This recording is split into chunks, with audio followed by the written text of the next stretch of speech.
বাংলাদেশের সংবিধানে তো অনেক কিছুই নাই। বাংলাদেশের সংবিধানে ইন্টারিম গভর্নমেন্টও নাই। বাংলাদেশের সংবিধানে কি এই ইলেকশন করার কোনো বিধান আছে? নাই। তাহলে সব কিছুই হচ্ছে, সব কিছুই সংবিধানের দোহাই দেওয়া হচ্ছে। শেখ হাসিনা একদিনে ফ্যাসিস্ট হয় নাই। তাকে যারা সহযোগিতা করেছেন, যারা বিভিন্নভাবে তার দলকে ক্ষমতায় আসার ক্ষেত্রে সহযোগিতা করেছেন, তার পার্লামেন্ট পরিচালনা করতে সহযোগিতা করেছেন। এই যে আনিসুল হক মাহমুদের কথা বললেন, তিনি একটা সময় মন্ত্রী ছিলেন। তো এরকম যারা আজকে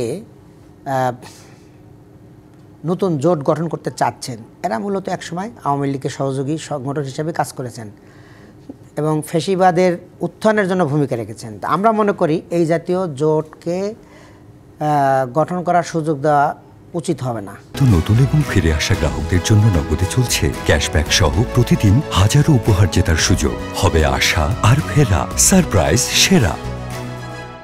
আমরা ইন্টারিম গভর্নমেন্টের কাছে দাবি রেখেছি।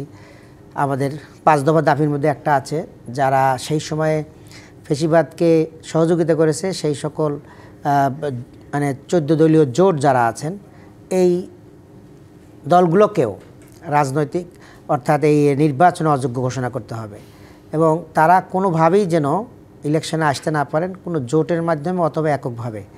এইটা কিন্তু আমাদের দাবির মধ্যে আছে। কিন্তু তাদের দল যেহেতু আসলে নিষিদ্ধ নয়, কিংবা তারা তো সরাসরি আওয়ামী লীগের হয়েও কাজ করছে না, সেক্ষেত্রে আসলে তাদের নির্বাচনে অংশগ্রহণ করা নিয়ে নিষেধাজ্ঞা আরোপ করার সুযোগ কি বাংলাদেশের সংবিধানে আছে? এখন দেখেন, বাংলাদেশের সংবিধানে তো অনেক কিছুই নাই। বাংলাদেশের সংবিধানে ইন্টারিম গভর্নমেন্টও নাই। বাংলাদেশের সংবিধানে কি এই ইলেকশন করার কোনো বিধান আছে? নাই। তাহলে সব কিছুই হচ্ছে, সব কিছুই সংবিধানের দোহাই দেওয়া হচ্ছে। এটাও হতে হবে, এটা আমরা দাবি দিয়েছি। জনগণ যদি আমাদের পক্ষে থাকে, আবার সবকিছু সংবিধানে দোহাই দিয়ে হলেই সেটি বা কতখানি গ্রহণযোগ্য? গ্রহণযোগ্য না হলে কেমনে হবে বলেন? আমাদের এই ইন্টারিম গভর্নমেন্টও তো এতে নাই, সংবিধানে নাই।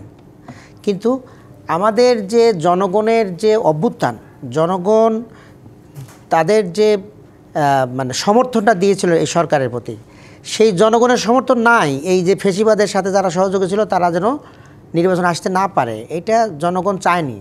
এবং এখনও জনগণ দেখেন বড় বড় সমাবেশগুলোতে যেভাবে সাড়া পাওয়া যাচ্ছে, সেগুলোতে এর প্রতিফলন যে এরকম ফ্যাসিবাদের যারা দোষর তারা যেন ক্ষমতায় মানে রাজনীতি করতে না পারে। আপনাকে যদি একটু যুক্ত করি, 16টি দল মিলে আসলে এই জোট গঠনে একমত হয়েছে। এখন কি তাহলে 16টি দলকে নিষিদ্ধ করা সম্ভব? আওয়ামী লীগ সহ যদি আমি যোগ করি তাহলে 17টি দল। শোনেন, যে দলগুলো মানে নাম আছে তাদের কেন্দ্রীয় কার্যালয় আছে কিনা সেটি তো সন্দেহ আছে, এবং তাদের কয়জন মানে কমিটি আছে, কয়টি কমিটি আছে, এগুলো দেখেন। খালি নাম দিলাম 16 দিলেই হবে? আছে কয়জন নেতা আছে, কয়জন কর্মী আছে, কয়জন, এগুলো দেখতে হবে। এগুলো একটা নাম দিয়ে একটা বিভ্রান্ত ছড়ানোর চেষ্টা করা হচ্ছে। কেমন বিভ্রান্ত করে একটা জোট করে এর আদলে এই জোটের ভিতরে আওয়ামী লীগের লোকগুলো ঢুকে যাবে, যারা আওয়ামী লীগের মানে এতে ছিল, সিনে মানে বড় বড় পদে ছিল, তারা নাই, কিন্তু তাদের মিড লেভেলের তারপরের লেভেলের লোক তো আছে, তো বাংলাদেশের নাগরিক তারা, এরা ওই সব জায়গায় ঢুকে যাবে এবং দেখা যাবে যে এরাই একসময় পরিবেশটা নষ্ট করে ফেলবে।